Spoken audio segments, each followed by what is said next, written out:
Yes. Okay. Chalo ji. So welcome to the class. My name is Syed Balaj Ali Rizvi. I am a first year medical student at Aga Khan University, and I will be conducting your physics classes. Okay. So one thing ये try करना कि unmute बार बार ना करो because थोड़ी सी disturbance होती है class में. Use the chat. ठीक है, chat use करो. I will be using the chat. कोई भी आप लोग को questions हो और queries हो, मैं कोई question पूछूँ तो उसके answers लिखने हो तो वो सारे आप messages में लिख सकते हैं. ठीक है. इफ़ एट एनी पॉइंट अगर मैं कभी डिस्कनेक्ट हो जाऊँ या आवाज़ सही से ना आ रही हो तो just type in the chat, जैसे कि हानिया भी लिख रही हैं, you can't hear anything. So can the rest of you hear me? बाकी सबको आवाज़ आ रही है क्या?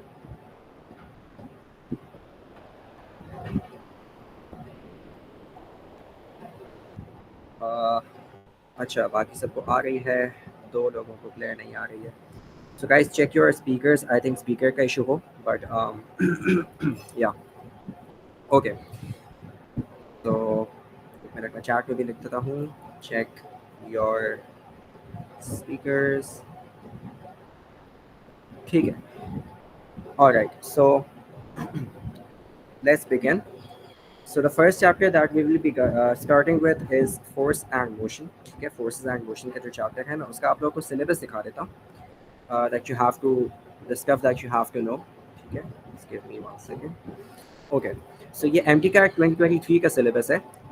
The rule of thumb is कि जब तक next year का syllabus release नहीं होता है ना, हमेशा MTCAT का previous syllabus follow किया जाता है पढ़ने के लिए. ठीक है, because जो अगला syllabus होता है वो more or less same होता है जैसे कि पिछले साल का था. ठीक है.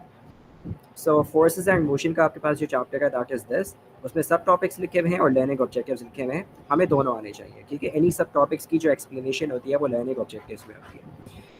अब मैं बता देता हूँ आपको क्या क्या इसमें कवर, आपको क्या क्या आना चाहिए इसमें. ठीक है. So the first thing that you are suppose to know is displacement. ठीक है, आपको डिस्प्लेसमेंट के कॉन्सेप्ट आना चाहिए. Then velocity, then displacement time graph, acceleration, uniform acceleration, variable acceleration. ये आपके जो पहले 6 पॉइंट्स हैं, यानी कि यहाँ से लेकर और नीचे तक. ठीक है, ये जो सेक्शन है आपको, ये है आपकी बेसिक्स ऑफ काइनेमैटिक्स. ठीक है, काइनेमैटिक्स में काउंट होते हैं ये सारे जो आपके पास वेरिएबल्स हैं. ठीक है. देन उसके बाद you have graphical representation of acceleration with velocity time graph. इसमें बेसिकली आपको एक्सेलरेशन का आइडिया लगाना है यूजिंग वेलोसिटी टाइम ग्राफ. ठीक है, तो ग्राफ्स कौन कौन से होते हैं, किस तरह से उनके साथ काम करना है, वो सारा एक अलग सेक्शन है. ठीक है. देन यू हैव फोर्सेस वाला सेक्शन, डायनामिक्स जिसे हम कहते हैं. तो न्यूटन्स लॉज ऑफ मोशन हो गया, फर्स्ट सेकंड थर्ड. तो the three laws of Newton, linear momentum and law of conservation of momentum. ठीक है. सो ये जो चार लॉज हैं, आप तीन लॉज हैं बेसिकली. ठीक है, तीन लॉज ऑफ मोशन जो है न्यूटन ने दिए थे. That is your basics of dynamics. उसी का अगर हम फर्दर काम करेंगे तो वहाँ से हमारे पास मोमेंटम का कॉन्सेप्ट आएगा, law of conservation of momentum, collision, elastic collisions in different cases. तो ये एक पूरा सेक्शन अलग है. ठीक है. एंड उसके बाद यू हैव प्रोजेक्टाइल मोशन. तो अगर सेक्शन वाइज इस चैप्टर को हम डिवाइड करें तो वी हैव अराउंड 4 सेक्शंस. ठीक है. पहला हमारे पास काइनेमैटिक्स है, दूसरा डायनामिक्स है, तीसरा मोमेंटम एंड कोलिजन्स और चौथा प्रोजेक्टाइल मोशन. ठीक है. सो विल ट्राई कि हम इनको दो क्लासेस में डिवाइड करें. पहली क्लास में हम पहले दो सेक्शन कवर करेंगे काइनेमैटिक्स और डायनामिक्स के, और अगली क्लास में हम लोग मोमेंटम एंड प्रोजेक्टाइल मोशन को कवर करेंगे. ठीक है. Alright, so if you have any confusions, you can let me know. But that will be the general layout of our class. ठीक है. Alright. उसके बाद एक दफ़ा लाइन एक ऑब्जेक्टिव्स भी देख लेते हैं. That is just a description कि आपको क्या क्या आना चाहिए. सो आपको डिस्प्लेसमेंट को डिस्क्राइब करना आना चाहिए, average velocity, again graphs, uniform acceleration, variable acceleration, projectile motion इन्होंने अगला यहाँ पे लिखा हुआ है लेकिन वो हम इसको एंड में कवर करेंगे. ठीक है, projectile motion will be cover at the end. उसी की डिस्क्रिप्शन है, उसी की इक्वेशंस वगैरह हैं. देन न्यूटन्स लॉज हो गया, momentum and elastic in elastic collisions, all of that. तो we will cover every single thing and I will try कि मैं आप लोगों को क्वेश्चंस भी सेंड करूँ as an assignment from pmet.pk. ठीक है. और भी अगर मुझे किसी और सोर्स से अच्छे क्वेश्चंस मिलेंगे तो I will try to share that with you. But जिस remain active in the class, class में एक्टिव रहना है. जोन आउट हो जाएगा तो समझ नहीं आएगा. मैं बार बार पूछूंगा कि सबको क्लियर है, सब क्लियर है, नहीं है तो just try to be active in the chat. ठीक है. ऑलराइट.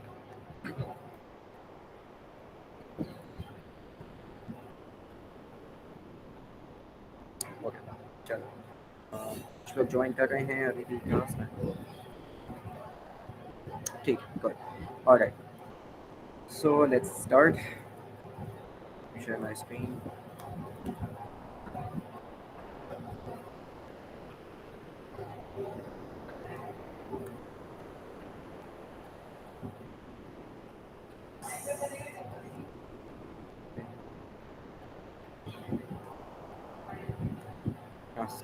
ठीक है, so let's begin with the section on kinematics now. Chapter का नाम फोर्सेस एंड मोशन है, but I will B dividing it into sections, तो मैं यहाँ लिख देता हूँ कि the chapter is forces and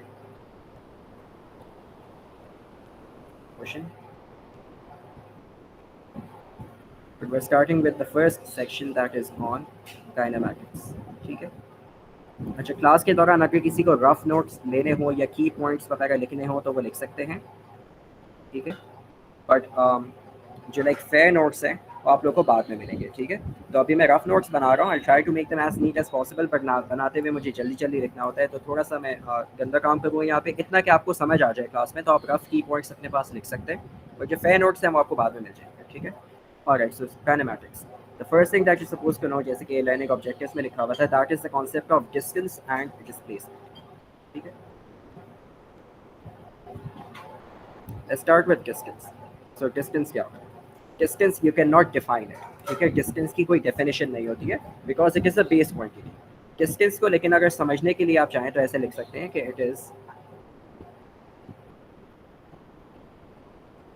the total path. जो इंपॉर्टेंट वर्ड्स है ना, मैं असल में उनको पिंक करके लिखूंगा ताकि वो पॉइंट्स आपके जहन से निकले। तो it is the total path, total का वर्ड बहुत इंपॉर्टेंट है और बाद में समझ आएगा क्यों इंपॉर्टेंट है। तो it is the total path covered by an object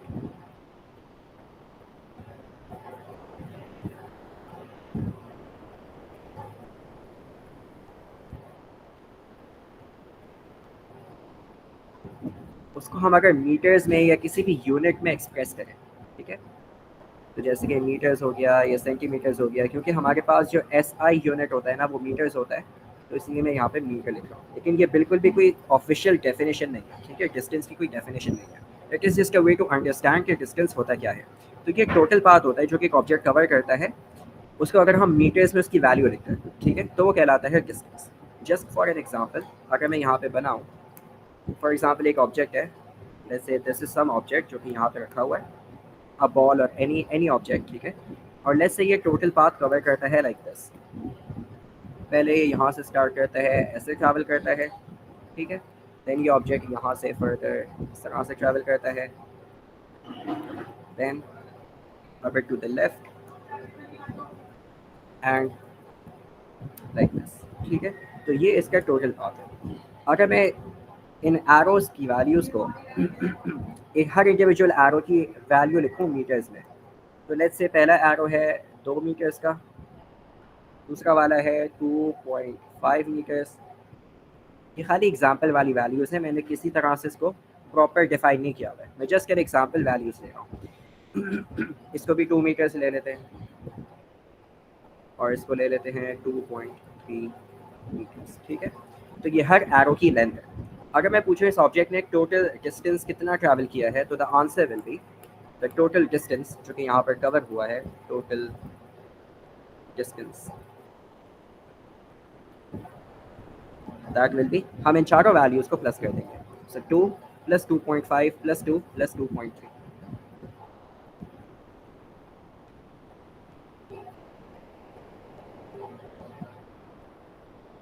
ठीक है।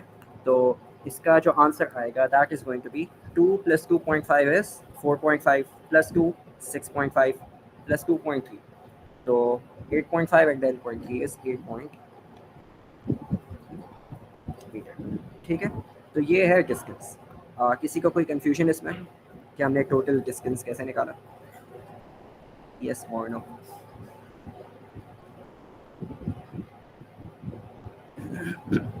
कोई मसला है? नहीं कंफ्यूजन्स? नो?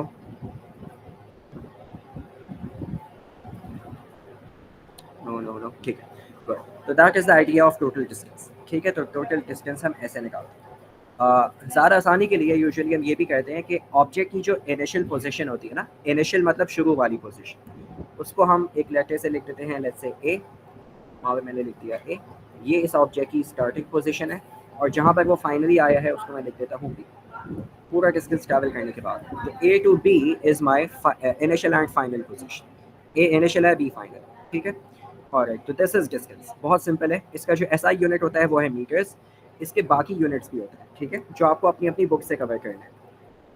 तो लेट्स से मीटर्स है तो बाकी यूनिट्स होते हैं आपके माइल्स हो सकते हैं, ठीक है, जितने भी अलग अलग यूनिट्स होते हैं। तो मैं यहाँ पे कॉन्सेप्चुअल पढ़ाऊँगा, जो याद करने वाली चीज़ें हैं ना, it will be present in your books, ठीक है। तो आपकी बुक्स में जो वैल्यूज़ मौजूद हैं वो आपको पता होनी चाहिए। What I will also do is के देयर इज़ एन एप्लीकेशन, एक सॉफ्टवेयर होता है विंडोज़ पे अवेलेबल होता है, ठीक है, जिसे कहते हैं एंकी, ठीक है, एंकी। ये एक सॉफ्टवेयर होता है जिससे आप फ्लैश कार्ड्स वगैरह बनाकर उसको रिवाइज भी कर सकते हैं, ठीक है। तो what I will do is I will try to create some Anki flash cards, ठीक है। मैं इसका ट्यूटोरियल ग्रुप पे भेज दूंगा कि आप कैसे अपने कंप्यूटर्स पे डाउनलोड कर सकते हैं एंकी। इसका फ़ायदा ये होता है कि आपको जो वैल्यूज़ होती हैं ना वो हिफ्ज हो जाती हैं, ठीक है, प्रॉपरली आपको याद हो जाती हैं, तो ये वैल्यूज़ आप भूलते नहीं। एंकी में जितने फ्लैश कार्ड्स होते हैं ना वो आप याद कर लेते हैं। हम लोग अपने मेडिकल यूनिवर्सिटीज़ में ये बहुत ज़्यादा यूज़ कर रहे होते हैं एंकी सॉफ्टवेयर, ठीक है। मैंने भी यूज़ किया था, मेरे दोस्त यूज़ कर रहे होते सारे। तो हमारे मॉड्यूल्स वगैरह में जो याद करने वाली चीज़ें होती हैं ना वो आराम से इससे निकल जाती हैं, ठीक है। तो एंकी फ्लैश कार्ड्स आपको बने बनाए मिल भी सकते हैं। मैं बनाऊंगा तो I will send it to you guys, ठीक है। आई एम नॉट श्योर अगर कीमैट वालों ने बनाए हैं तो, but I will try to make some of my own and send it to you. But उससे पहले आपको ये डाउनलोड करना पड़ेगा और उसको सेटअप करना पड़ेगा। तो मैं आपको वीडियो भेज दूंगा ग्रुप पे, जिससे आप ये एप्लीकेशन डाउनलोड कर सकते हैं, और इसका फ़ायदा आपको जब आप करेंगे तो खुद ही समझ आ जाएगा, ठीक है। तो जो वैल्यूज़ वगैरह है ना, जो कॉन्स्टेंट्स होते हैं, वैल्यूज़ होती हैं जो आपको याद करने होते हैं, वो आपको इससे आराम से याद हो जाएंगे। तो I will share the tutorial on the group, ठीक है। For now I will be discussing all of the core concepts जो आपकी अंडरस्टैंडिंग डेवलप करते हैं, ठीक है। The next is displacement.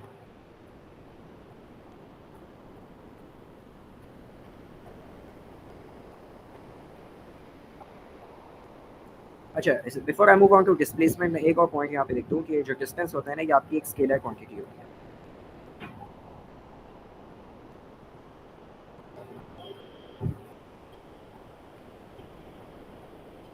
ठीक है, it is a scalar quantity. मतलब इसकी कोई डायरेक्शन नहीं होती है, डिस्टेंस की कोई डायरेक्शन नहीं होती है।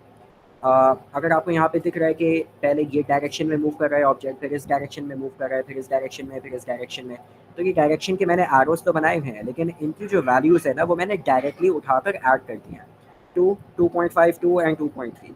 तो मैंने इनकी वैल्यूज़ का खाली जो साइज़ है, जो क्वांटिटी है, उसके खाली मैग्नीट्यूड मैंने लिया है और उसको प्लस कर दिया है, ठीक है। ऐसा खाली हम स्केलर क्वांटिटीज़ के लिए कर सकते हैं। अभी मैं डिस्प्लेसमेंट दिखाऊंगा ना, तो डिस्प्लेसमेंट में हम डायरेक्टली चीज़ें उठाकर ऐड नहीं कर सकते, हमें डायरेक्शंस वगैरह को अकाउंट फॉर करना पड़ता है, ठीक है। तो वो अभी आपको थोड़ी देर में समझ आएगा, because it is a vector quantity. तो दो टाइप की क्वांटिटीज़ होती हैं, स्केलर होती हैं और वेक्टर होती हैं। स्केलर क्वांटिटी में थोड़ा सा यहाँ पे डिस्क्राइब भी कर दूँ कि स्केलर क्वांटिटी में आपको दो चीज़ें मिलती हैं। एक तो आपका होता है मैग्नीट्यूड, जो नंबर में वैल्यू होती है ना, जैसे कि 1 मीटर, 2 मीटर, तो जो 1 और 2 है वो आपका मैग्नीट्यूड है। और आगे जो मीटर्स हो गया या माइल्स हो गया, किलोमीटर, सेंटीमीटर्स, ये आपका क्या होता है, यूनिट होता है, ठीक है। तो स्केलर क्वांटिटीज़ कंप्लीटली डिफाइन हो जाती हैं दो चीज़ों से, मैग्नीट्यूड से और यूनिट से, ठीक है। अब आते हैं डिस्प्लेसमेंट पे। डिस्प्लेसमेंट को कैसे डिफाइन करते हैं, इसकी डेफिनेशन आपके पास मौजूद है। जैसे कि डिस्टेंस की कोई प्रॉपर डेफिनेशन नहीं होती है, डिस्प्लेसमेंट की आप बना सकते हैं प्रॉपर डेफिनेशन। कैसे? Displacement is basically the minimum distance covered by an object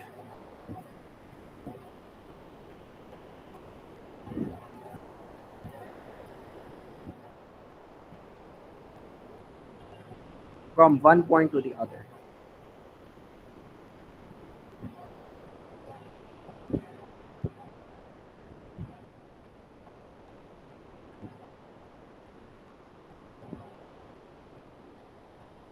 ठीक है, अब ये जो वर्ड मैंने लिखा है ना, मिनिमम, मिनिमम डिस्टेंस, तो इस मिनिमम डिस्टेंस को मैं फर्दर यहाँ पर डिफाइन कर देता हूँ कि जो मिनिमम है ना, वर्ड मिनिमम, मिनिमम का मतलब सबसे छोटा, सबसे लीस्ट, ठीक है, लीस्ट पॉसिबल, तो मिनिमम पॉसिबल डिस्टेंस। तो मिनिमम डिस्टेंस जज करने के लिए कि क्या होना चाहिए, ये बेसिकली आपका होता है अ स्ट्रेट लाइन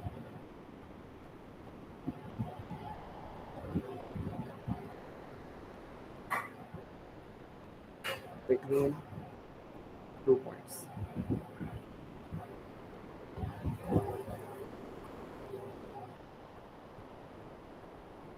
अगर मैं 2 पॉइंट्स के बीच में एक स्ट्रेट लाइन बनाऊँ, ठीक है, तो वो उसका मिनिमम डिस्टेंस होगा, ठीक है।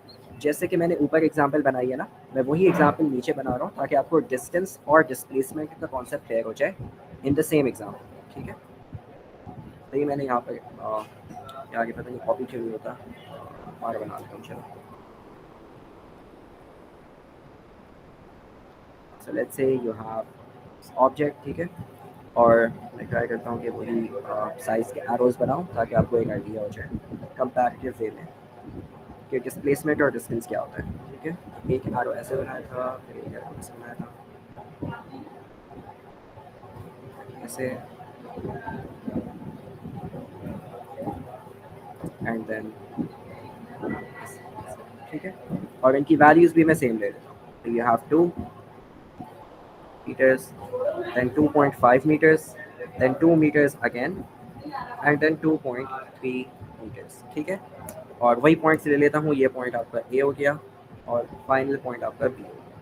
अब डिस्टेंस तो हमें पता था, हमने कैसे निकाला था, सबको प्लस कर दिया था। डिस्प्लेसमेंट कैसे नहीं निकालते हैं, डिस्प्लेसमेंट ग्राफिकली या डायग्रामेटिकली निकालने का तरीका ये होता है कि आपका जो इनिशियल पॉइंट होता है ना, जहाँ पर आपका ऑब्जेक्ट मौजूद है, लेट्स से पॉइंट ए, मैंने उसको अपना रेफरेंस पॉइंट मान लिया, तो ए मेरा रेफरेंस पॉइंट हो गया। तो सबसे पहले आपको एक रेफरेंस पॉइंट बताना होता है कि भाई ये मेरा रेफरेंस पॉइंट है और मैं यहाँ से डिस्प्लेसमेंट मेजर कर रहा हूँ। तो फॉर एग्जांपल ये मेरा रेफरेंस पॉइंट है और ये मेरी मर्जी होती है मैं कौन से पॉइंट पर रेफरेंस पॉइंट बना रहा हूँ, ठीक है। वहाँ से किसी भी पॉइंट तक के अगर हम डिस्प्लेसमेंट निकालना चाह रहे हैं, फॉर एग्जांपल मुझे यहाँ तक की डिस्प्लेसमेंट निकालनी है, तो ये मेरा फाइनल पॉइंट हो गया, ठीक है, ये मेरा फाइनल पॉइंट हो गया। अब अगर मुझे ए से बी तक का डिस्प्लेसमेंट निकालना है तो मैं क्या करूँगा, मैं एक एरो बनाऊंगा ए और बी के बीच में जो कि एक स्ट्रेट लाइन होगी। तो मैं ए और बी के बीच में एक स्ट्रेट लाइन बनाऊंगा, ठीक है। That straight line will show me my displacement. तो लेट्स से ये मेरी स्ट्रेट लाइन होगी, this is my straight line, ठीक है। This is my straight line which is the displacement,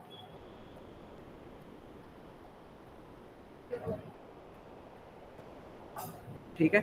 तो टोटल डिस्टेंस जो एक ऑब्जेक्ट कवर करता है वो कुछ भी हो सकता है, ठीक है, टेढ़ा मेढ़ा कहीं से भी जाओ, लेकिन डिस्प्लेसमेंट मिनिमम पॉसिबल डिस्टेंस होता है जो कि 2 पॉइंट्स को कनेक्ट कर रहा होता है, वो हमेशा एक स्ट्रेट लाइन होती है, ठीक है। इसकी मिसाल ऐसी है जैसे आप अपने क्लास से निकले, ठीक है, क्लास से आपने मुझसे पूछा मैं इसमें बाथरूम जा सकता हूँ, तो आप लोग गए बाथरूम, ठीक है। तो बाथरूम जाते वक्त तो आप बिल्कुल सीधा सीधा रास्ते पे जाते हैं, लेकिन टाइम ज़ाया करने के लिए जो आप वापस आते हैं वो ऐसे घूम के पूरे स्कूल का चक्कर लगा के फिर वापस आ रहे होते हैं, ठीक है, टाइम ज़ाया करने के लिए, बंक करना है। तो ये हरकतें हमने भी की हैं, सब करते हैं।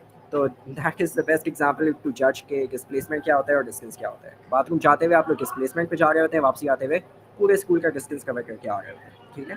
सो ये क्लियर है सबको?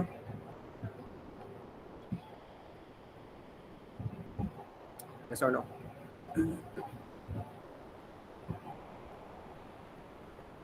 यस, देयर,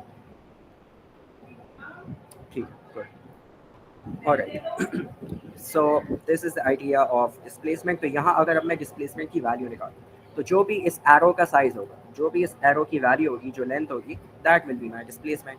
अब क्योंकि मैंने डायग्राम पे प्रॉपर कोई डिफाइन नहीं किया हुआ है कि कितने बॉक्सेस कितने मीटर्स हैं, तो मैं यहाँ पे वैल्यू नहीं दे सकता, बट हम बिल्कुल इसकी वैल्यू निकाल भी सकते हैं और निकालेंगे भी जब मैं थोड़ी देर में एक और एग्जाम्पल के थ्रू आपको समझाऊंगा, ठीक है। Before moving on to the next example, इसके लिए थोड़े से और पॉइंट्स मैं लिख देता हूँ कि ये आपकी एक वेक्टर क्वांटिटी है, okay, it is a vector quantity.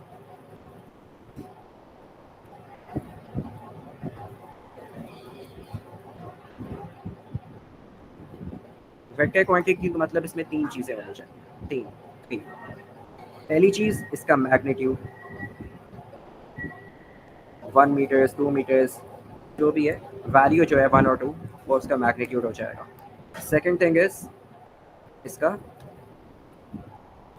Unit,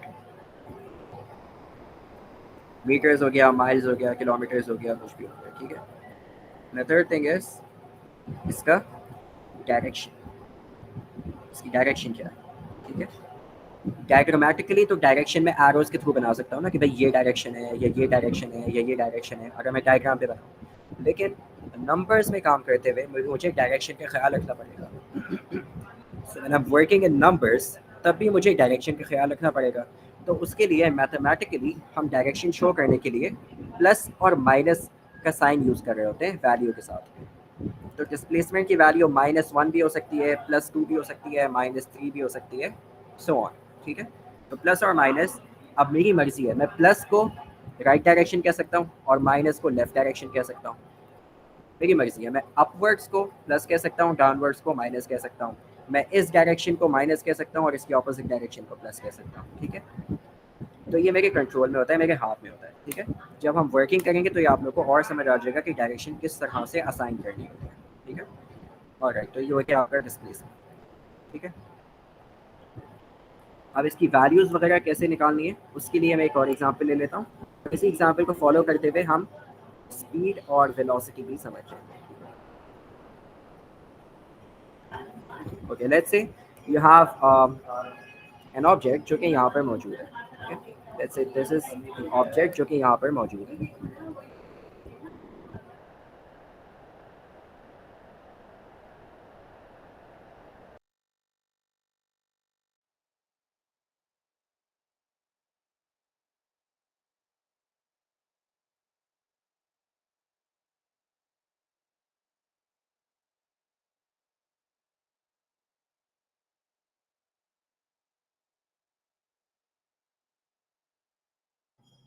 Okay, sorry. Yeah, coming back to our topic. So let's say ये ऑब्जेक्ट है जो कि यहाँ पर मौजूद है और ये इसकी इनिशियल पोजीशन है। ठीक है, इस पॉइंट पर ये ऑब्जेक्ट ना तो मूव कर रहा है, कुछ भी नहीं कर रहा, ये इसकी इनिशियल पोजीशन पे स्टेशनरी मौजूद है। स्टेशनरी मतलब रुका हुआ है। ठीक है, जब ये स्टेशनरी है तो कोई मुझे बता सकता है कि अब इस वक्त जब ये स्टेशनरी है, जब ये रुका हुआ है, इसकी डिस्प्लेसमेंट कितनी है?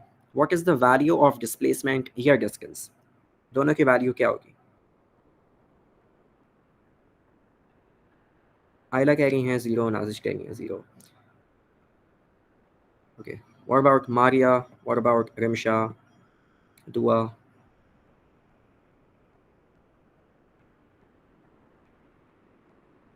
ठीक है, इसकी डिस्प्लेसमेंट की वैल्यू 0 होगी। बिल्कुल सही है, क्योंकि इसने मूव करना शुरू ही नहीं किया है तो डिस्प्लेसमेंट की कोई सेंस ही नहीं बनती है। ठीक है, जब ये मूव ही नहीं कर रहा तो डिस्प्लेसमेंट है ही नहीं, तो यहाँ पर इसकी डिस्प्लेसमेंट की वैल्यू हो गई है 0। इसीलिए जिस पॉइंट पर ये शुरू में मौजूद है ना, जो इसका इनिशियल पॉइंट है, उसे कभी कभार हम ज़ीरो डिस्प्लेसमेंट पॉइंट भी कहते हैं। क्योंकि यहाँ पर इसकी डिस्प्लेसमेंट 0 है ना, तो मैं इसको ज़ीरो डिस्प्लेसमेंट पॉइंट भी कह देता हूँ। शो करने के लिए मैं यहाँ डिस्प्लेसमेंट का सिंबल लिख रहा हूँ एस। डिस्प्लेसमेंट को हम एस से शो करते हैं। ठीक है, एस।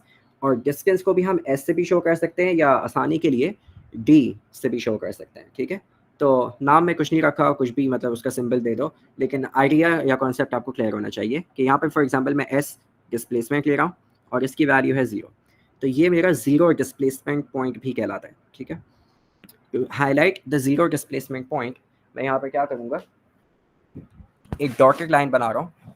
ठीक है, टू शो कि ये जो मैंने पूरी लाइन बनाई है ना, ये मेरे ज़ीरो डिस्प्लेसमेंट पॉइंट को शो कर रही है। जो पूरी डॉटेड लाइन है, this is my zero displacement point. Okay, अब ये एक पॉइंट है तो मैंने इसके ऊपर एक पूरी लाइन क्यों बनाई है, ये आपको थोड़ी देर में समझ आएगा। ठीक है, तो ये आपका पहला स्टेप होता है इन जजिंग के डिस्प्लेसमेंट वगैरह क्या होता है। ठीक है, ओके, फिर हम क्या करते हैं कि डिस्प्लेसमेंट वगैरह जज करने के लिए ना, another thing that we do is कि ज़ीरो डिस्प्लेसमेंट पॉइंट के अराउंड 2 रीजन्स हैं। हमारा जो ऑब्जेक्ट है ना, वो या तो राइट पे मूव करेगा या फिर वो लेफ़्ट पे मूव करेगा। ऐसे भी मूव कर सकता है, ऐसे भी मूव कर सकता है, तो उसकी मूवमेंट की 2 डायरेक्शंस हम यहाँ पर अज़्यूम कर रहे हैं। हम खाली 1 डायमेंशनल मोशन अभी देख रहे हैं, 1 डायमेंशन में। ठीक है, या तो लेफ़्ट राइट या ऊपर नीचे। 2 डायमेंशनल मोशन क्या होता है? जिसमें दोनों डायमेंशन में एक साथ मूवमेंट हो रही हो, राइट और लेफ़्ट भी हो रही हो, अप एंड डाउन भी हो रही हो। ये वाला हम बाद में पढ़ेंगे, प्रोजेक्टाइल मोशन। तो हमारे पास इस चैप्टर के शुरू में जितनी एग्जांपल होंगी ना, वो 1 डायमेंशनल मोशन की होगी, जिसमें या तो ऑब्जेक्ट हॉरिजॉन्टली मूव कर रहा होगा लेफ्ट राइट, या फिर वर्टिकली मूव कर रहा होगा अप एंड डाउन। ठीक है, ओके, तो अभी ये ज़ीरो डिस्प्लेसमेंट पॉइंट पर है। ठीक है, हम क्या करते हैं कि ज़ीरो डिस्प्लेसमेंट पॉइंट की एक साइड को पॉजिटिव कह देते हैं और एक साइड को नेगेटिव कह देते हैं। ठीक है, मेरी मर्जी होती है मैं किस साइड को पॉजिटिव कहता हूँ, किस साइड को नेगेटिव कहता हूँ। मैं मान रहा हूँ यहाँ पे कि ये ऑब्जेक्ट सिर्फ हॉरिजॉन्टली मूव करेगा, यानी कि लेफ्ट या राइट। तो जब वो ज़ीरो डिस्प्लेसमेंट पॉइंट के राइट पर होगा, जब उसकी पोजीशन इस वाले रीजन में कहीं पे होगी ना, इस पूरे रीजन में, तो मैं उसको कह दूंगा पॉजिटिव डिस्प्लेसमेंट। और जब उसकी मूवमेंट इस वाले रीजन में होगी तो मैं उसको नेगेटिव डिस्प्लेसमेंट कहूँगा। ठीक है, तो just to show the two reasons मैं उनको हाईलाइट कर देता हूँ। ये वाला रीजन जो मैंने पिंक कलर से शेड किया है ना, ये मेरा पॉजिटिव डिस्प्लेसमेंट रीजन है, और ये वाला रीजन जो मैंने येलो में शेड किया है ये मेरा नेगेटिव डिस्प्लेसमेंट रीजन है। तो यहाँ पर डिस्प्लेसमेंट की सारी वैल्यूज़ पॉजिटिव होंगी, प्लस होंगी, तो मैं इसको प्लस एस लिख देता हूँ, और यहाँ पर माइनस होंगी तो मैं इसको माइनस एस लिख देता हूँ। ठीक है, तो मैं ये हाईलाइट्स हटा रहा हूँ क्योंकि आइडिया आपको अब आ गया होगा। ठीक है, तो एक रीजन पॉजिटिव डिस्प्लेसमेंट का हो गया, एक हो गया नेगेटिव डिस्प्लेसमेंट का। एक और अजम्पशन जो मैं यहाँ पर ले रहा हूँ वो ये ले रहा हूँ कि ये जो बैकग्राउंड में आप देख रहे हैं, ये जो बॉक्सेस बने हुए हैं, मेरी वन नोट की शीट पे जो बॉक्सेस बने हुए हैं, उसमें हर एक बॉक्स हॉरिजॉन्टली 1 मीटर को शो कर रहा है, यानी कि ये जो डिस्टेंस है ना 1 बॉक्स के इक्वल, दिस इज़ 1 मीटर, ये भी 1 मीटर है, तो ये सारे बॉक्सेस 1 मीटर की लेंथ को शो कर रहे हैं। ठीक है, चलो लेट्स बिगिन। अब ये ऑब्जेक्ट जो है वो अपने जीरो डिस्प्लेसमेंट पॉइंट से लेट्स से मूव करना शुरू करता है टूवर्ड्स द राइट, इस तरीके से मूव करता हुआ आया यहाँ तक। ठीक है, अब ज़रा मेरे साथ काउंटिंग करना और बताना कि इसने कितने मीटर्स का डिस्टेंस कवर किया है। बॉक्सेस गिनो और बताओ चार्ट में कि कितने डिस्टेंस, कितना इसने डिस्टेंस कवर किया है। Count the number of boxes.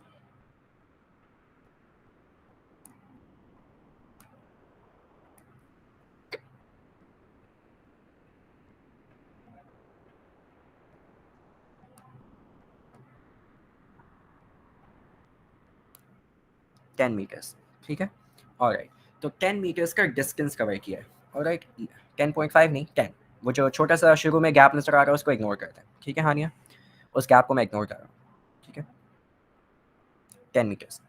Okay, just for simplicity. Okay, और टेक्निकली 10.5 होगा बट हम इसको 10 मान रहे हैं। ठीक है, ओके, तो यहाँ से बिल्कुल राइट पे जाते हुए इसने ये जो डिस्टेंस कवर किया है ना, ये 10 मीटर का कवर किया है, 10 मीटर्स ऑफ डिस्टेंस।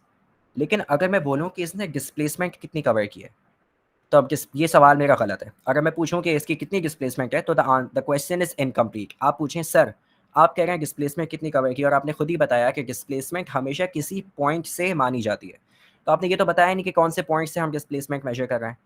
तो मुझे बताना चाहिए बिल्कुल, मैं यहाँ से जीरो डिस्प्लेसमेंट पॉइंट से या इनिशियल पॉइंट से डिस्प्लेसमेंट पूछ रहा हूँ यहाँ तक की, इस पॉइंट तक की। तो अब आप बता सकते हैं बिल्कुल डिस्प्लेसमेंट कितनी होनी चाहिए। The total displacement should be +10। तो क्योंकि डिस्टेंस 10 है और यही मेरी स्ट्रेट लाइन है ना, तो यहाँ पर डिस्टेंस और डिस्प्लेसमेंट की वैल्यू सेम होगी, अपार्ट फ्रॉम द फैक्ट कि मैं उसके साथ एक प्लस भी लगाऊंगा, क्योंकि डिस्प्लेसमेंट है ना तो उसकी डायरेक्शन भी होनी चाहिए। तो यहाँ पर डिस्प्लेसमेंट की राइट डायरेक्शन को मैंने प्लस माना हुआ है, तो this should be the displacement S should be +10 metres from which point, from zero displacement point. ठीक है, समझ आया?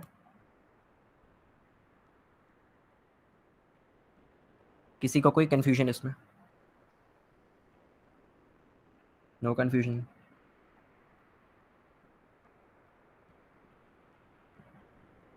ओके गुड, तो डिस्प्लेसमेंट हो गई +10। ऑलराइट, अब लेट्स से ये ऑब्जेक्ट जब राइट पे गया ना, तो अब उसी लाइन पे, यानी कि जो मैं लाइन बना रहा हूँ ना येलो कलर से जो मैंने हाईलाइट किया, इसी लाइन पे ये ऑब्जेक्ट अब लेफ्ट पे मूव करता हुआ आएगा। पहले ये जीरो डिस्प्लेसमेंट से राइट पे गया, मैं राइट लेफ्ट के बजाय ना इनको नाम दे देता हूँ, ये लेट्स से पॉइंट ए हो गया। ठीक है, तो जीरो डिस्प्लेसमेंट पॉइंट से पॉइंट ए तक इसने राइट की तरफ मूव किया। अब ए से दोबारा ये जीरो डिस्प्लेसमेंट पे जाएगा, यानी कि ऐसे मूव करेगा।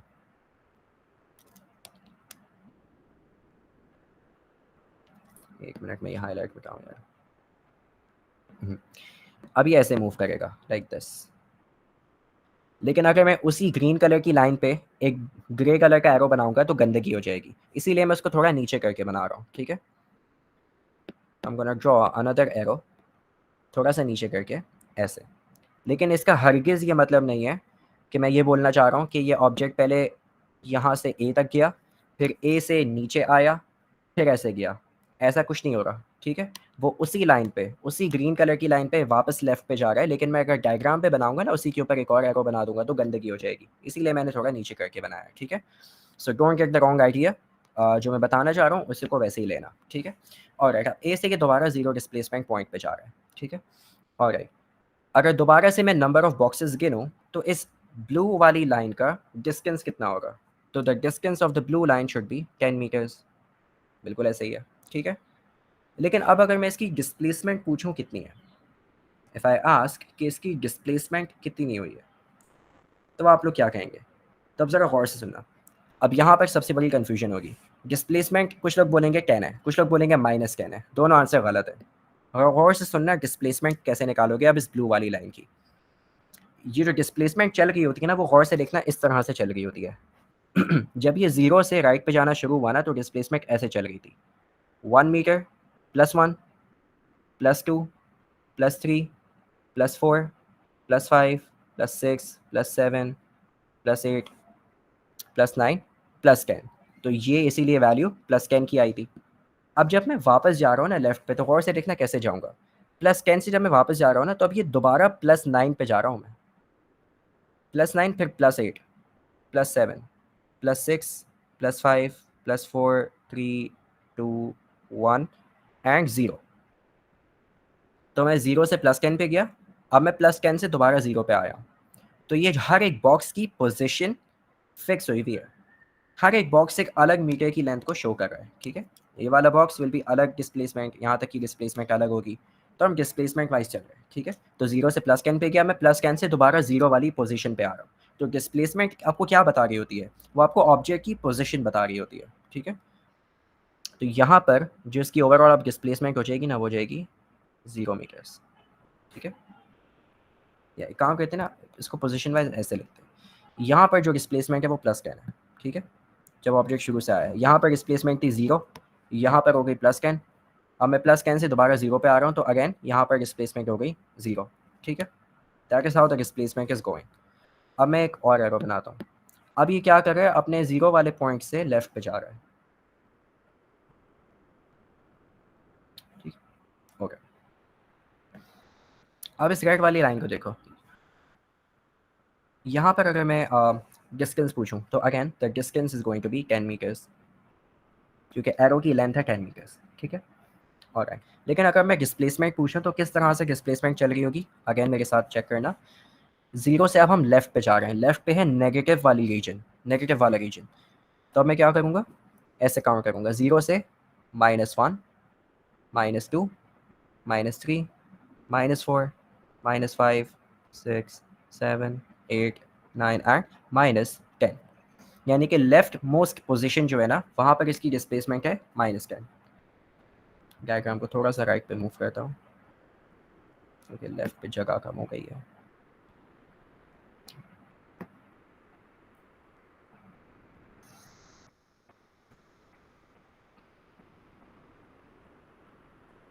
ओके,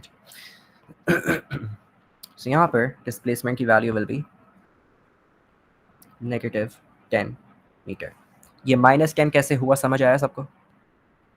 सर इज डिस्प्लेसमेंट की represented by D and distance by S. ये मैंने पहले ही क्लियर कर दिया था। आप एस से भी कर सकते हैं, डी से भी कर सकते हैं। तो don't focus a lot on the symbol, ठीक है। उसको आप किसी से भी मान सकते हैं। I usually teach A levels, तो ए लेवल्स में डिस्प्लेसमेंट को एस से शो करते हैं और डिस्टेंस को भी एस से शो करते हैं, ठीक है। तो ये तो बहुत कन्फ्यूजन होता है। तो आप चाहें तो डिस्प्लेसमेंट को डी से ले सकते हैं, एस से ले सकते हैं। जब आप सिंपल हार्मोनिक मोशन पढ़ेंगे तो उसमें एक्स से ले रहे होंगे डिस्प्लेसमेंट को। तो एक ही कोर्स के अंदर मल्टीपल चैप्टर्स में अलग अलग सिंबल्स भी यूज़ होते हैं, तो उसमें इतने कन्फ्यूजन में ना जाना। इसीलिए मैं बार बार एस और डी नहीं बोल रहा, मैं इसीलिए बार बार द वर्ड डिस्प्लेसमेंट बोल रहा हूँ, ठीक है। ऑलराइट, सो डिस्प्लेसमेंट ए पे हो गया +10। फिर अब इसको, इस पॉइंट को एक नाम दे देते हैं, इसको बी कह देते हैं, ठीक है। पॉइंट बी पे डिस्प्लेसमेंट हो गई -10। अब मैं एक चौथा और लास्ट एरो बना रहा हूँ, उस पर ज़रा गौर से देखना। उसको मैं बनाता हूँ ग्रे कलर से बनाता हूँ। ये मेरा लास्ट एरो हो गया। अब वो अपनी लेफ्ट मोस्ट पोजीशन से दोबारा 0 डिस्प्लेसमेंट पे आ रहा है, ठीक है। तो अब अगर इसकी डिस्प्लेसमेंट को चेक करें तो गौर से देखना, ये सबसे इंपॉर्टेंट है। यहाँ पर डिस्प्लेसमेंट किस तरह से चल रही होगी। ये -10 से दोबारा 0 पे जा रहा है, तो कैसे जाएगा, -10 से -9, -8, -7, -6, -5, -4, -3, -2, -1 एंड 0। तो this is how the displacement runs, ठीक है। तो पोजीशन के हिसाब से हम डिस्प्लेसमेंट चेक कर रहे होते हैं, मूवमेंट के हिसाब से नहीं देख रहे होते हैं। जिस मूव करके वो जहाँ पर पहुँचा है ना, वहाँ की हम डिस्प्लेसमेंट चेक कर रहे होते हैं फ्रॉम ज़ीरो डिस्प्लेसमेंट पॉइंट। तो हम ज़ीरो के हिसाब से मेजर कर रहे हैं ना, तो जब भी हमारा ऑब्जेक्ट इस ज़ीरो वाली लाइन से दूर जा रहा होगा, और से ना ज़ीरो वाली लाइन से दूर जा रहा है, तो उसकी डिस्प्लेसमेंट का मैग्नीट्यूड बढ़ रहा है। ऐसे ही है। ग्रीन वाले पे हमने कैसे डिस्प्लेसमेंट काउंट की थी, 0 1 2 3 4 5 6 7 8 9 10, तो वैल्यू बढ़ गई थी, मैग्नीट्यूड बढ़ रहा था। क्यों? क्योंकि हम ज़ीरो डिस्प्लेसमेंट पॉइंट से या अपने रेफरेंस पॉइंट से दूर जा रहे हैं। ये वाले एरो को भी देखो, रेड वाले को, यहाँ पर भी वैल्यू बढ़ रही थी ना, इवन तो कि वो माइनस में बढ़ रही थी, बट बढ़ तो रही थी ना, 1 2 3 4 5 6 7 8 9 10 ऐसे बढ़ रही थी, राइट। इवन तो कि उसकी माइनस में देखें तो डायरेक्शन बता रहा है वो, ठीक है, और प्लस भी हमें डायरेक्शन बता रहा है। ऑलराइट, ठीक है। और जब भी हमारे एरोस दोबारा से रेफरेंस पॉइंट की तरफ आ रहे हैं, चाहे लेफ्ट से आ रहे हो राइट से आ रहे हो, वैल्यू कम हो रही होगी, तो 10 से 0 पे आ रही है वैल्यू, ठीक है। तो this is how the displacement works. तो इसका साइज भी 10 होगा, ठीक है। Okay, so this is displacement. किसी को यहाँ तक कोई मसला? तो अगर एक सिंपल वर्ड में अगर मैं डिफाइन करना चाहूँ डिस्प्लेसमेंट को, तो वो होती है आपकी पोजीशन। कहाँ से? रेफरेंस पॉइंट से। और रेफरेंस पॉइंट क्या होता है? हमारी मर्जी होती है। हम चाहें तो ज़ीरो डिस्प्लेसमेंट पॉइंट को रेफरेंस पॉइंट बना लें, हम चाहें तो किसी और पॉइंट को रेफरेंस बना लें, बट हमारी मर्जी होती है, ठीक है। ओके, देन अब बात करते हैं स्पीड और वेलोसिटी की।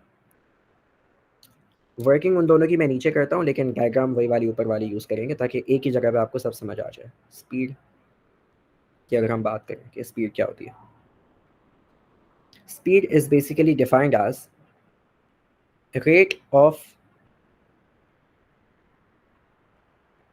change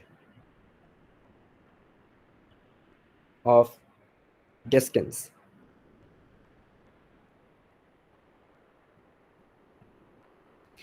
rate of change of distance. तो यहाँ पर जो इंपॉर्टेंट चीज़ें हैं उनको मैं अगेन पिंक से लिख रहा हूँ। रेट का वर्ड इंपॉर्टेंट है, चेंज का वर्ड इंपॉर्टेंट है, एंड डिस्टेंस ऑब्वियसली, ठीक है। तो ये तीन चीज़ें। ऑलराइट, तो एक एक वर्ड पे दोबारा फोकस करते हैं। पूरी फिजिक्स में जो मैं पूरा कोर्स पढ़ाऊंगा उसमें रेट का वर्ड बहुत ज़्यादा यूज़ हो रहा होगा, इतना ज़्यादा आपकी सोच है। और चेंज का वर्ड भी बहुत ज़्यादा यूज़ हो रहा होगा। तो रेट क्या होता है? जब भी मैं वर्ड बोलूँगा ना रेट, उसका सिंपल मतलब है कि उसके आगे जो भी चीज़ लिखी हुई है ना, रेट ऑफ के आगे जो भी चीज़ लिखी हुई है उसको मैं टाइम से डिवाइड करूँगा। पूरी फिजिक्स में ये चीज़ फिक्स हुई हुई है। रेट का मतलब टाइम से डिवाइड करना। किसको टाइम से डिवाइड करना है? जो भी उसके आगे लिखा हुआ है, ठीक है। तो अगर यहाँ पे चेंज ऑफ डिस्टेंस लिखा हुआ है तो रेट का मतलब मैं इसको टाइम से डिवाइड कर दूंगा, ठीक है।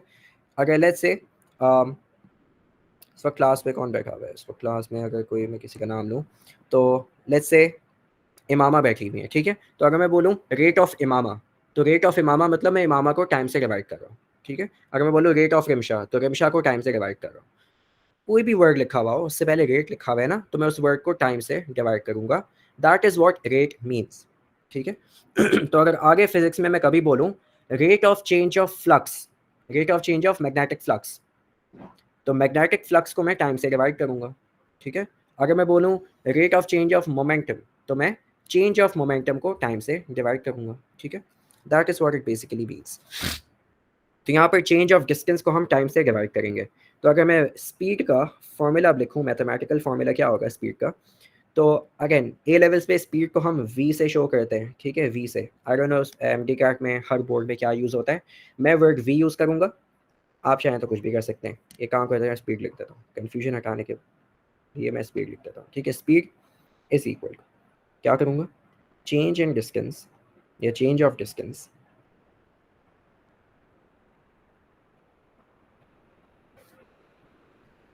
Divided by time. तो चेंज ऑफ डिस्टेंस को अगर मैं टाइम से डिवाइड करूँ दैट इज स्पीड, ठीक है।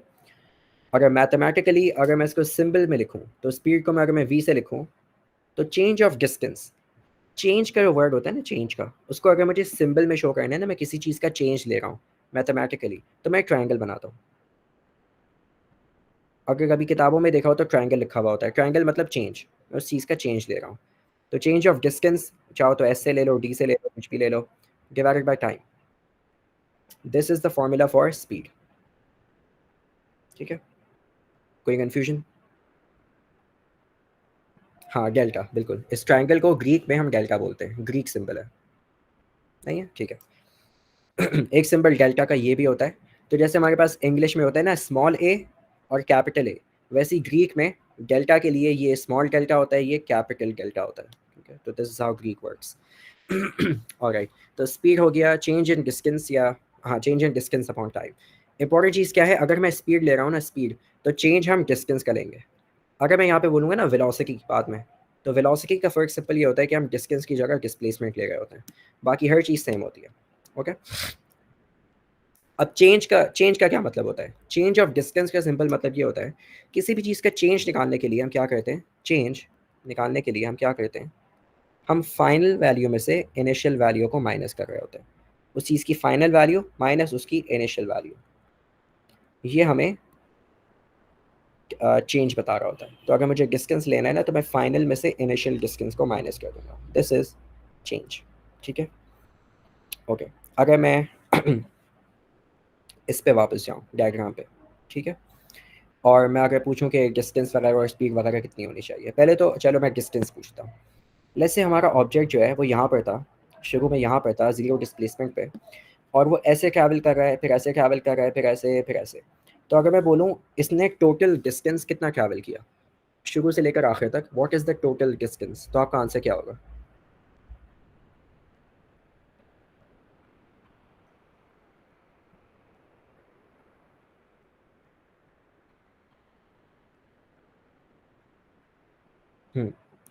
Zero, zero.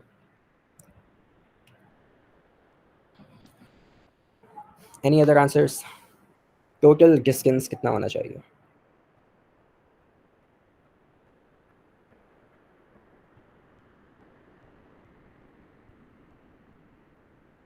तो ज़ीरो जो जो बोल रहा है उनका आंसर गलत है, आंसर ज़ीरो नहीं होगा। क्यों नहीं होगा, गौर से देखना। जो मैंने ऊपर एग्जांपल बनाई थी उसमें मैंने क्या बोला था, डिस्टेंस क्या होता है, जो टोटल पाथ एक ऑब्जेक्ट कवर कर रहा होता है ना, तो टोटल पाथ टेढ़ा मेढ़ा कहीं से भी जा रहा हो, उनकी वैल्यूज़ को खाली मुझे प्लस करना है।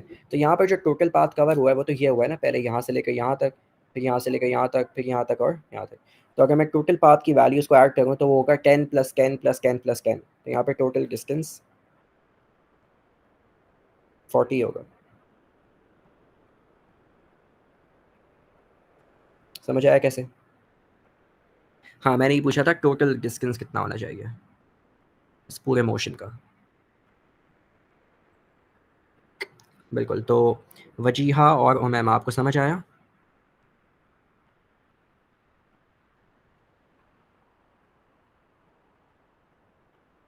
आ गया, ठीक है। तो टोटल डिस्टेंस शुड बी 40। हाँ, जो आपका आंसर ज़ीरो दिया था ना आपने, वो आपका आंसर होगा टोटल डिस्प्लेसमेंट का। तो डिस्प्लेसमेंट बिल्कुल ज़ीरो हुई है, क्योंकि जहाँ से उसने मूव करना शुरू किया था वो वापस वहीं पे आ गया, तो उसकी पोजीशन में कोई चेंज ही नहीं आया। मोशन के दौरान चेंज आ रहा था बिल्कुल, तभी मोशन के दौरान डिस्प्लेसमेंट अलग अलग वैल्यूज़ पे पहुंच गई थी, लेकिन फाइनली क्योंकि वो अपनी ही पोजीशन पे दोबारा आ गया है, तो उसकी डिस्प्लेसमेंट ओवरऑल पूरे मोशन की ज़ीरो हो गई है। ठीक है, the displacement for the whole motion is zero. Okay, चलो अब मैं क्या करता हूँ, इन हर एक एरो का ना मैं आपको टाइम दे देता हूँ कि लेट्स से ये जो ग्रीन वाला एरो है ना, जब ये ऑब्जेक्ट आपका यहाँ से यहाँ तक जा रहा था, तो जितने टाइम में ऐसा हुआ है ना, जितने टाइम में इसने ऐसा किया है, वो टाइम है लेट्स से 2 सेकेंड्स। ठीक है, फिर ये जो ब्लू वाला मोशन हुआ है इसका जो टाइम है वो मैं आपको दे देता हूँ, फॉर एग्जांपल 4 सेकेंड्स। रेड वाले का टाइम दे देता हूँ 5 सेकेंड्स, और ग्रे वाले का 1 सेकेंड। ठीक है, और अब अगर मैं पूछूं कि आप मुझे बता सकते हैं कि इस वाले एरो के लिए इस ऑब्जेक्ट की एवरेज स्पीड कितनी थी, कितनी स्पीड थी इसकी। तो यहाँ पे अगर मैं बोलूँ स्पीड कितनी है, तो आप स्पीड के लिए क्या करते हैं, आप लेते हैं डिस्टेंस, जो ओवरऑल चेंज आया डिस्टेंस का, तो डिस्टेंस में कितना चेंज आया, 10 का चेंज आया ना, 0 से 10।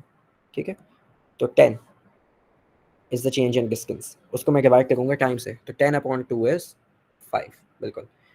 और यूनिट क्या होगा रिमशा? यूनिट 5 एम नहीं होगा, M is for distance, metres हम डिस्टेंस या डिस्प्लेसमेंट के लिए यूज़ कर रहे होते हैं। स्पीड का जो यूनिट होगा ना, हम क्योंकि डिस्टेंस को टाइम से डिवाइड कर रहे हैं, तो मैं मीटर्स को सेकंड से डिवाइड करूँगा, तो the answer will be metres per second, metres per second.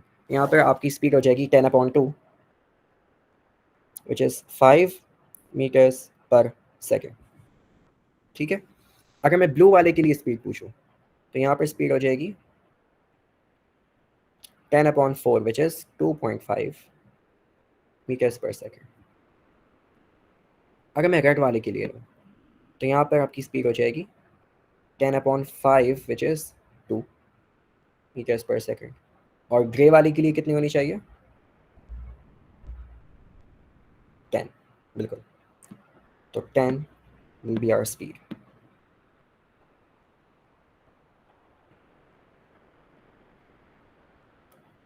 अब ज़रा मैजिक देखना, जादू देखना। अगर मैं क्या करूँ, मैं पूरे हर एक एरो के बजाय पूरे ओवरऑल मोशन के लिए स्पीड निकालूँ, जिसे बोलेंगे average speed. Average speed of the whole motion अगर मैं निकालूँ ना, average speed of complete motion,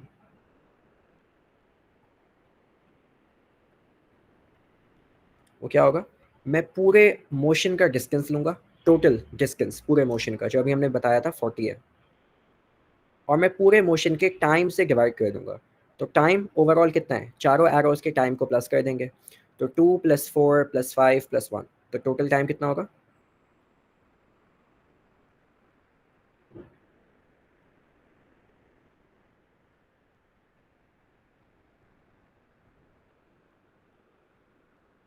what should be the total time?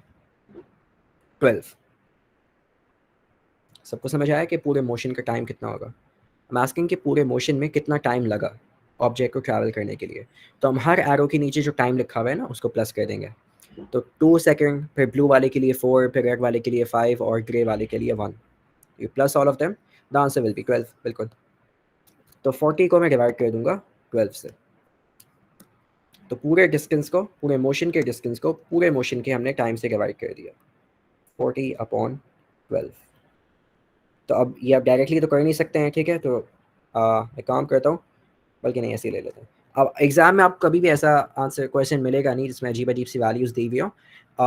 मिल भी सकता है, एमडी का आके पता नहीं होता, बट देना नहीं चाहिए उन्हें, बदतमीज़ी है, ठीक है। इसके लिए कैलकुलेटर चाहिए होता है, बट मैं ट्राई करता हूँ हाथ से आपको सॉल्व करना सिखा दूँ इन केस ही आ जाए। 40 को हमें 12 से डिवाइड करना है ना, तो द हाईएस्ट नंबर जिससे दोनों वैल्यूज़ डिवाइड होती हैं वो है 4, ठीक है। तो अगर मैं 12 को 4 से डिवाइड करूँ तो हो जाएगा 3, और 40 को डिवाइड करूँ 4 से तो हो जाएगा 10। तो 10/3। फिर मुझे 10 को 3 से डिवाइड करना है ना, मैं क्या करूँगा, 10 3, तो 3 3 से 9 हो गया, 10 - 9 इज़ 1। फिर यहाँ एक पॉइंट लगाएंगे, पॉइंट लगाते हैं ना ऊपर, तो नीचे एक ज़ीरो आ जाता है। फिर दोबारा से ये 10 आ गया, तो दोबारा से 3 आ जाएगा, 9 - 1, ठीक है। फिर एक और ज़ीरो लगा दो, 3 9 1। तो ये ऐसे चलता रहेगा, तो 3.33333 इसका आंसर बनेगा। So the average speed will be 3.3 metre per second. समझ आया? 12 कैसे आया? 12 हमने सिंपली क्या किया, पूरे मोशन के टाइम को डिवाइड कर प्लस कर दिया, सॉरी। तो पहले वाले एरो को 2 सेकंड लगे थे, फिर वापस आने में 4 सेकंड, फिर लेफ्ट पे जाने पे 5 सेकंड, फिर 1 सेकंड। तो ये plus all of them, the total motion यहाँ से वापस यहीं पर आने पे 12 सेकंड लगे, ठीक है।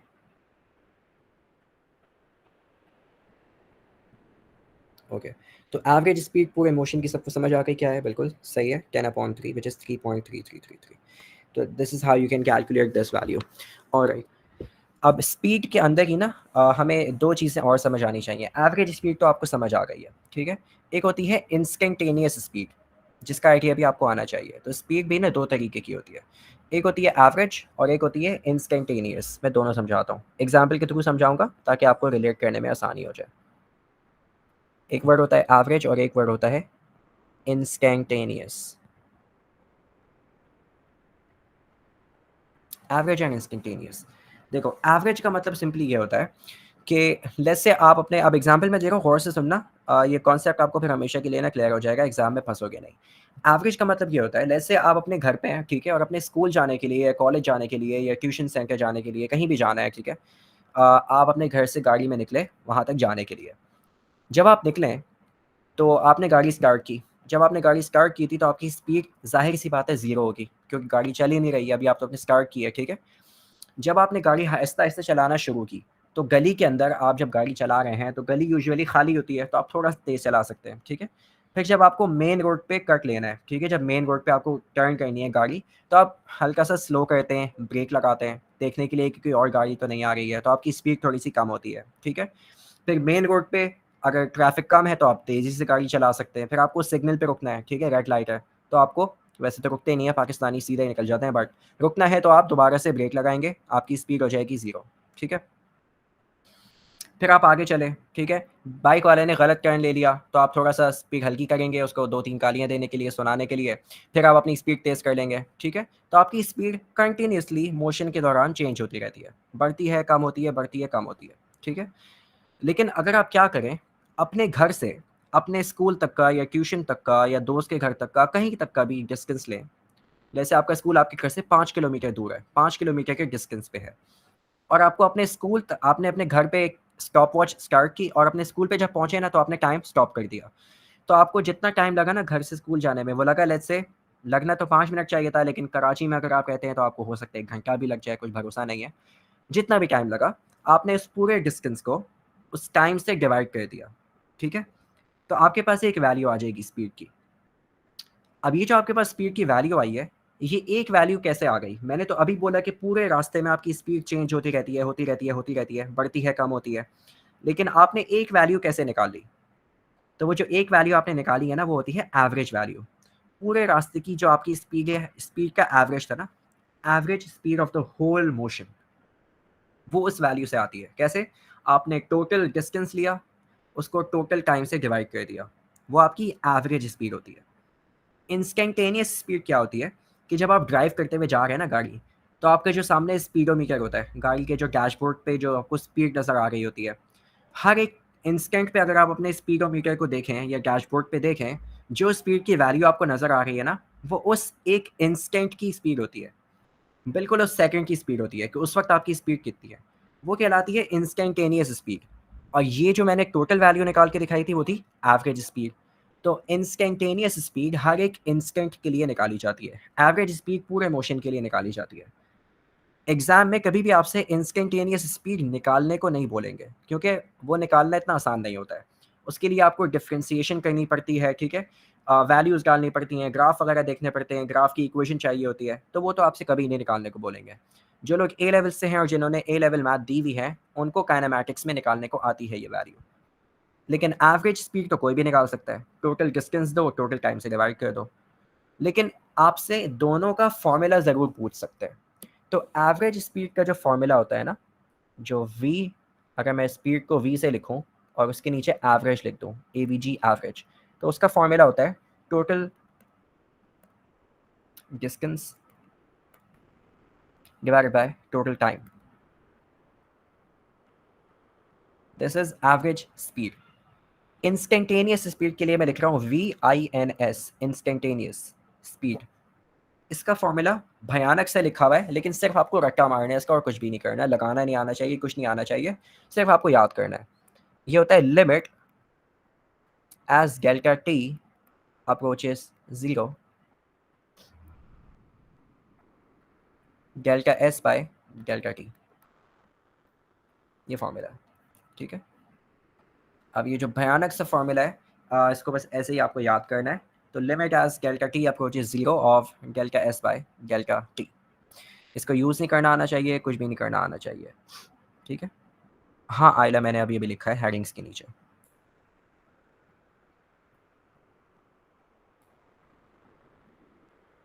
सही है। सो आपको आइडिया तो समझ आ गया होगा कि एक्चुअल में इन दोनों का मतलब क्या होता है, लेकिन फ़ॉर्मूला वाइज़ आपको सिर्फ़ एवरेज का फ़ॉर्मूला लगाना आना चाहिए, लेकिन दोनों के फ़ॉर्मूलाज़ याद होने चाहिए। क्योंकि एग्ज़ाम में एज़ इट इज़ फ़ॉर्मूला वो लेके तो पूछ सकते हैं कि बताओ इंस्टेंटेनियस स्पीड का फ़ॉर्मूला क्या है? जो कि बहुत ही घटिया चीज़ है। जब आप समझा नहीं रहे हैं कि आपको आना नहीं चाहिए, फिर आपसे फॉर्मूला क्यों पूछ रहे हैं। तो बड़े मसले हैं एम्प्टी कार्ड के साथ, लेकिन क्या करें, it is what it is, तो याद करो बैठ के। एनीवेज, तो ये आपको याद अगर करना भी है ना, मैं एंकी कार्ड्स जब बनवाऊंगा ना आप लोगों से, बना के भेजूंगा मतलब, तो आप उसमें ये फार्मूला डाल के याद कर सकते हैं, ठीक है। डला हुआ होगा, आपको खाली याद करना होगा। तो वो सॉफ्टवेयर क्या होता है, कैसे यूज़ करते हैं, वो सब आपको मैं एक वीडियो भेज दूंगा, उसमें आपको सब क्लियर हो जाएगा, डाउनलोड कर सकते हैं आप लोग। और ओवर द टाइम जितने चैप्टर्स हम पढ़ते जाएंगे उनके मैं आपको कार्ड्स भेजते जाऊँगा, तो आप कार्ड्स प्रैक्टिस कर सकते हैं, ठीक है। बट वो बात की बात है। तो ये सब क्लियर है आपको, एवरेज और इंस्टेंटेनियस का मतलब क्या होता है और फॉर्मूला क्या होता है।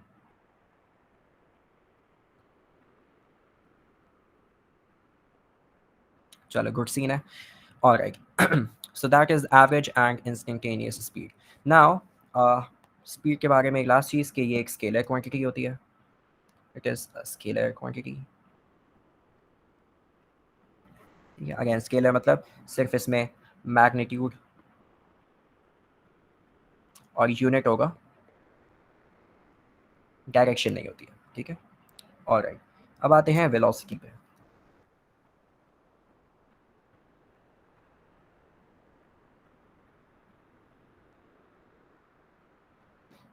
वेलोसिटी इज़ बेसिकली, मैंने बताया था ना कि हम डिफरेंस क्या रखते हैं डिस्टेंस और वेलोसिटी में, किसका चेंज ले रहे होते हैं। तो इसके जो इक्वेशन, सॉरी, इसकी जो डेफिनेशन बनेगी, that will B rate of change of displacement. तो इसमें डिस्टेंस था, इस पर डिस्प्लेसमेंट आ जाएगा। डिस्टेंस स्केलर होता है, इसलिए स्पीड भी स्केलर आई थी। अब डिस्प्लेसमेंट वेक्टर है, तो यहाँ पर वेलोसिटी भी एक वेक्टर क्वांटिटी होगी। तो the definition should be rate of change of displacement,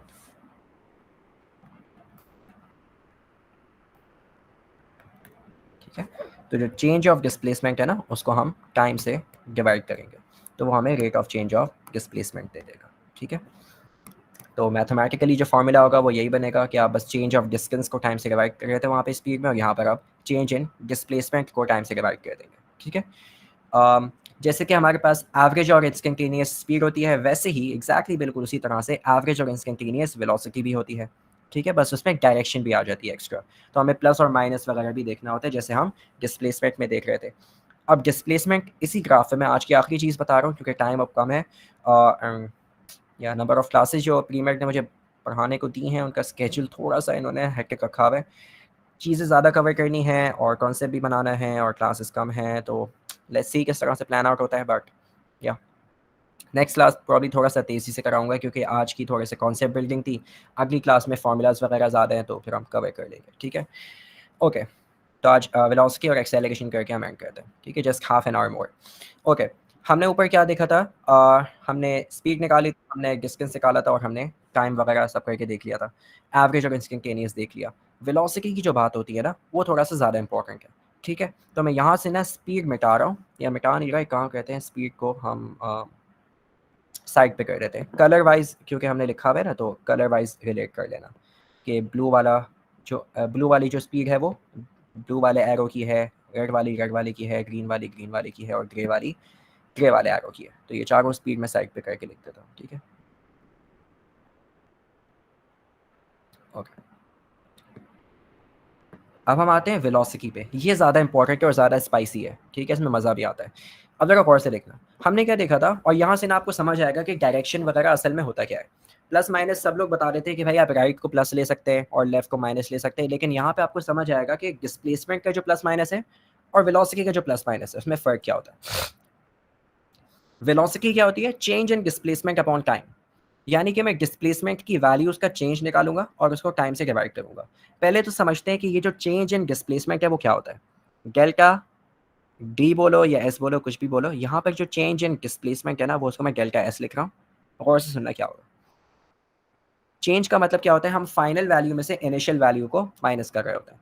तो अगर मैं सिर्फ इस वाले एरो के लिए चेंज निकालूं, तो इस वाले एरो के लिए जो फाइनल डिस्प्लेसमेंट की वैल्यू है वो क्या है, +10।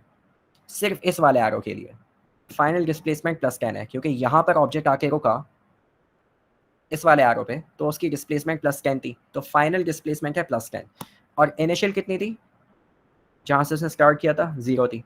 तो इस एरो के लिए जो चेंज इन डिस्प्लेसमेंट होगा ना, और से देखने में कैसे निकालूंगा, मैं करूँगा +10 ब्रैकेट में रख के -0।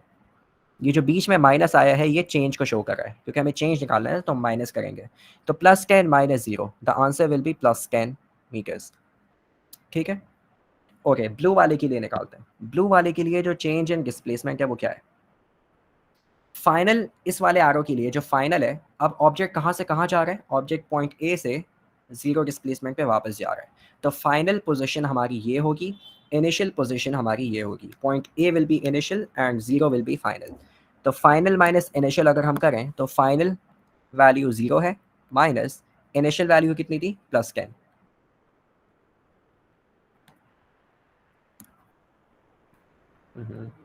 +10, ठीक है। तो अब चेंज कितना आएगा बता सकता है कोई?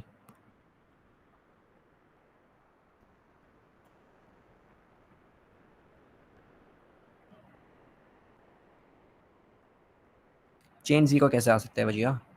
हम 0 माइनस 10 कर रहे हैं।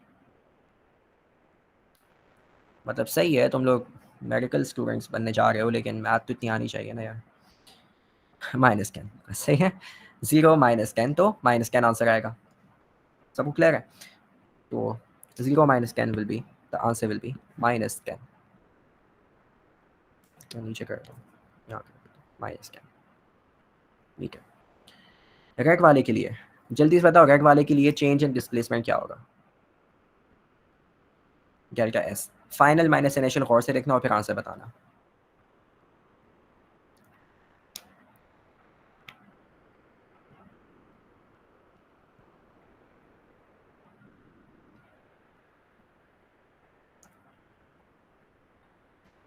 जल्दी जल्दी जल्दी, क्विक क्विक क्विक।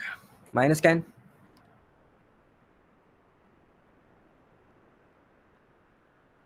ये सवाल आते हैं पेपर में, फिर फंसोगे। जल्दी जल्दी ट्राई करो सब।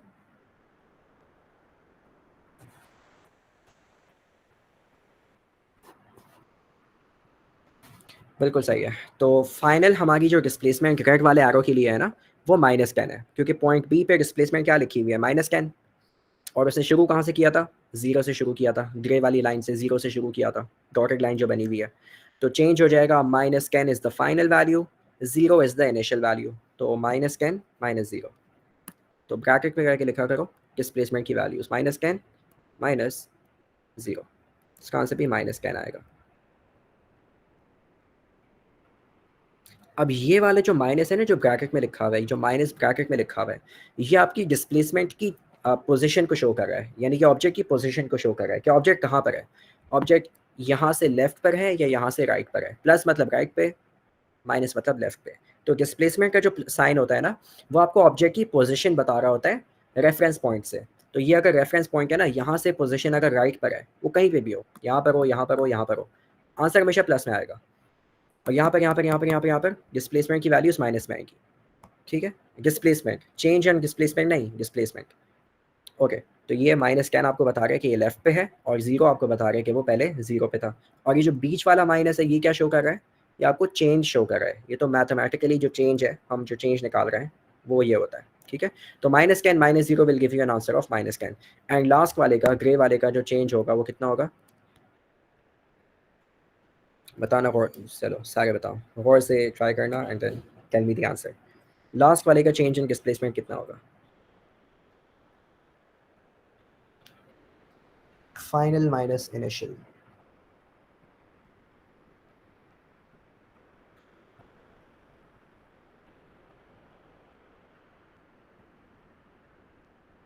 हानिया कह रही हैं -10। बाकी लोगों का आंसर क्या होगा? ट्राई करो सारे। क्लास पे ट्राई नहीं करोगे ना, फिजिक्स का यही मसला है। बायो आप पैसिवली पढ़ सकते हैं, याद कर सकते हैं, केमिस्ट्री पढ़ सकते हैं, याद कर सकते हैं। फिजिक्स में बहुत सारी मैथ है, तो आपको एक बैठ के ट्राई करना होगा क्लास में, वरना नहीं होगा बाद में, बहुत मसला होता है।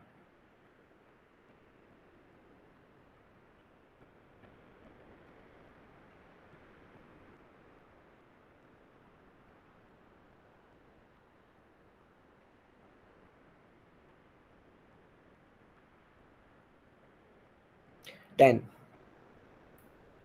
10। बाकी लोग क्या कह रहे हैं? -10 है या 10 है?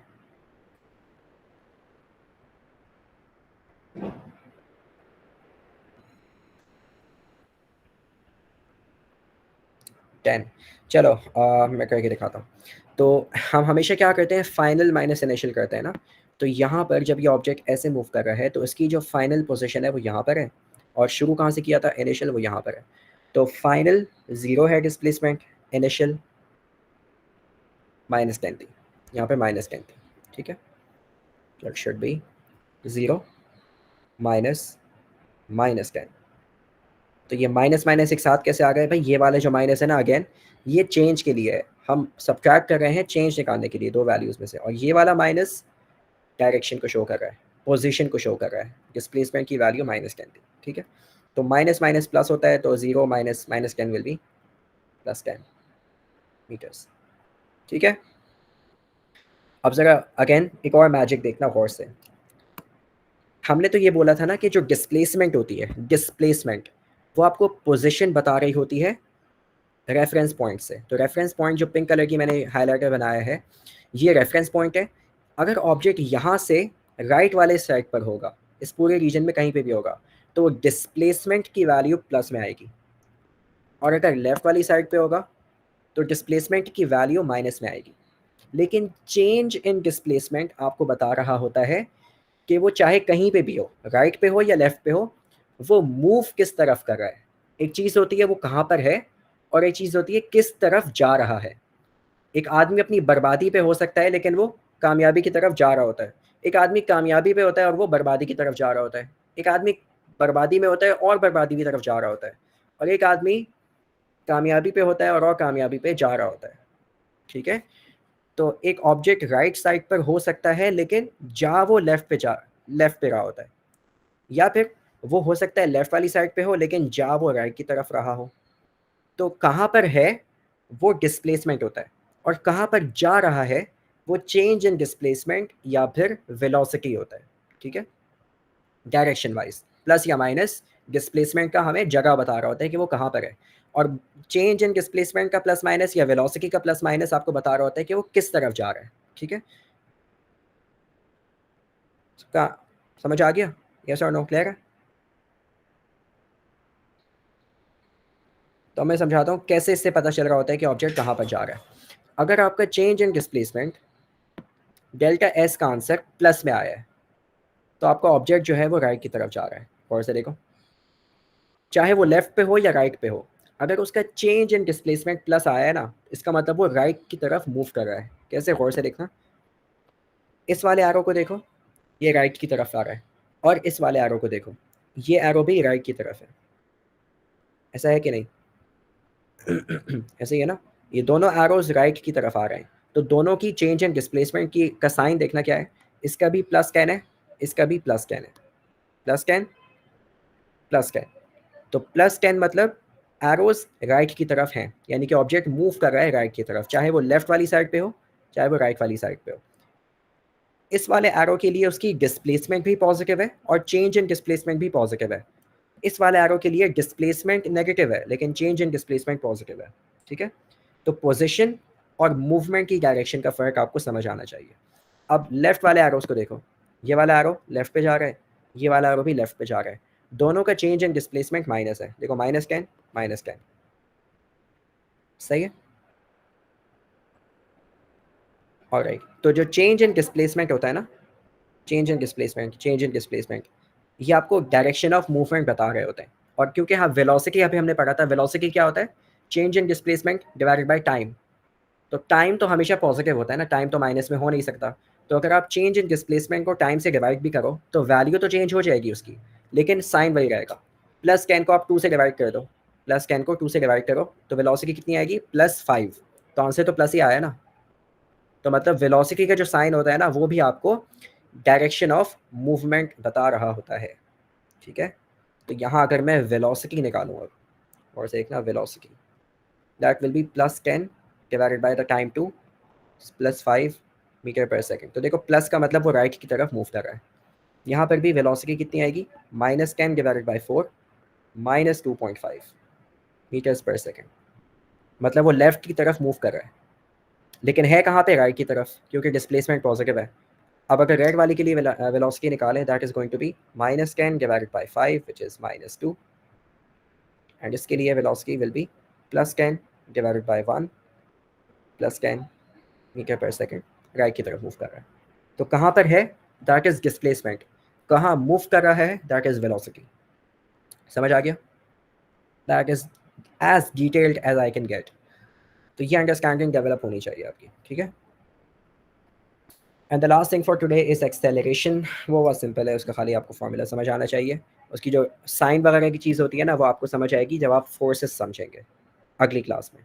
अभी आपको सिर्फ फॉर्मूला आना चाहिए एक्सेलरेशन का। तो एक्सेलरेशन क्या होती है, अगर मैं सिर्फ डेफिनेशन लिखूंगा ना, फॉर्मूला तुम लोग खुद ही बना लोगे।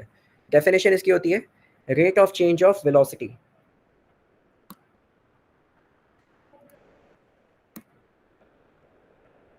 Rate of change of velocity. तो अब सारे लोग फॉर्मूला बनाएंगे मिलके, तो क्या बनेगा, एक्सेलरेशन का सिंबल होता है ए। हमें लेना है चेंज इन वेलोसिटी और उसको डिवाइड कर देंगे टाइम से, क्योंकि रेट का मतलब यही होता है ना, जो भी चीज़ आगे लिखी हुई है उसको टाइम से डिवाइड करना। तो चेंज के लिए हम सिंबल क्या यूज़ करते हैं, डेल्टा, ट्रायंगल डेल्टा। गंदा सा डेल्टा बना है, दोबारा बनाते हैं। Delta velocity is v, delta v change in velocity divided by time, that is acceleration. कभी कभार ना बुक्स वगैरह में देखोगे तो डिनोमिनेटर में t की जगह डेल्टा t भी लिखा हुआ होगा। सेम थिंग, टाइम लो या टाइम का चेंज लो, वैल्यू एक ही आती है ज़्यादातर टाइम, ठीक है। तो आप बोले 10 सेकंड का टाइम गुजरा है, या आप बोले नहीं 10 सेकंड माइनस 0 सेकंड, तो आंसर तो वही आएगा ना 10 सेकंड। तो चेंज इन टाइम और टाइम यूजुअली सेम होता है आंसर, ठीक है। तो delta we by delta T बोले या डेल्टा वी बाय टी बोले, एग्जैक्ट सेम थिंग, ठीक है, हमारे लिए। ओके, तो ये आपका फॉर्मूला बन गया। अगर इसका यूनिट पूछूं क्या होगा, तो एक्सेलरेशन का जो यूनिट बनेगा, वेलोसिटी का यूनिट क्या होता है, मीटर पर सेकेंड, और डिवाइडेड बाय सेकेंड, तो दोबारा से एक एस नीचे आ गया। तो मीटर पर सेकंड को आप सेकंड से डिवाइड करेंगे ना, तो आंसर बनेगा मीटर पर second square. Metres per second square, ये एक्सेलरेशन का यूनिट होता है, एसआई यूनिट, ठीक है। और जैसे कि वेलोसिटी हमने लिया है, वेलोसिटी क्या है, एक वेक्टर क्वांटिटी है, तो जो एक्सेलरेशन का आंसर आएगा वो भी वेक्टर आएगा। तो it is a vector quantity,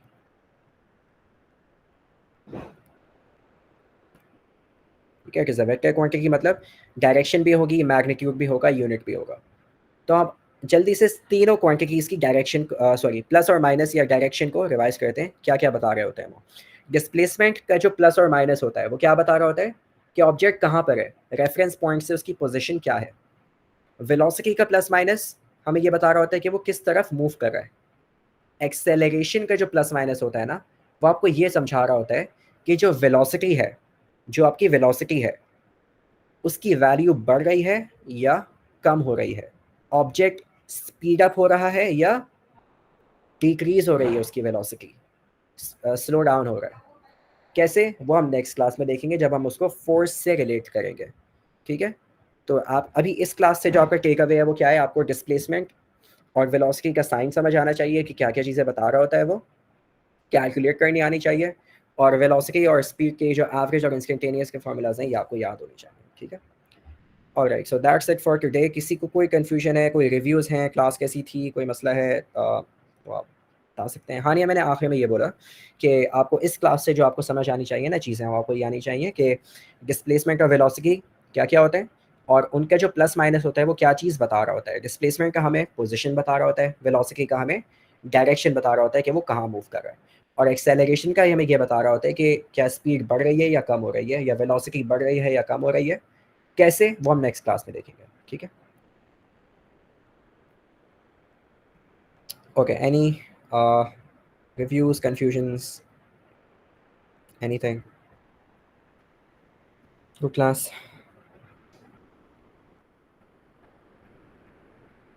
All okay.